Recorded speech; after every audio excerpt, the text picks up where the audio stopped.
काका तिकडे म्हणलं ट्रॅक्टर मागे येणार पण मला इकडे शेण बरोबर भुसकट पडलं. रामकृष्ण मित्रांनो सकाळ सकाळी शेण मारायला मी लागलो होतो कारण की मला आहे ना परत दुपारी पावसाला सगळा राडा होतो त्याच्यात पाय फासला होता. काय खरं नाही म्हणलं आता सागरचं नाही तरी शेण भरायचं का माझं वाटेल का म्हणे काय माहिती हो काय केलं पाप म्या. मग काय पप्पा म्हणे चल ट्रॅक्टर जोडायचंय म्हणे आता आपल्याला पेरायचंय मका.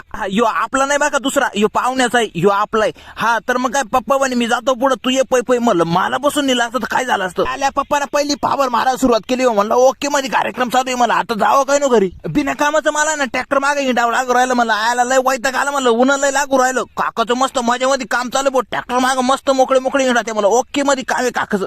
पप्पा म्हणे मी तुला पेरणी यंत्र मागं कायला ठेवेल माहिती का म्हणलं कायला ठेवले म्हणे दाणे पडत आहे का नाही पाहायला ठेवलं तू तसंच तिकडे मागं राहिलं म्हणे पटक्यान पुढे म्हणलं पडत एकदम ओके माहिती सगळं चालू आहे म्हणलं तुम्ही चालू दे फक्त. मग काय मी आलो तेवढ्याच घरी मला आपल्याला कुठे टाकायची भाऊ आता एकटाच कुठे टाकायला गाया लगच माझ्या रागानं पाहत कुत्र तर मस्त मजा आली कुठे टाकायला कोण जोरदार नाही. मग काय पळत यायचं टोकरी घेऊन वर चढायचं डायरेक्ट गप्पा टोकर भरायची खाली उतरायचं करता कुठे टाकायला मला एकट्याला 1 तास गेला मला आता आज काय खरं नाही सागरचं आज 1 तास नाही मला सगळं वाटलं झालं. आवडलं लाईक फॉलो करा 2 हिताच्या गोष्टी सांगतो.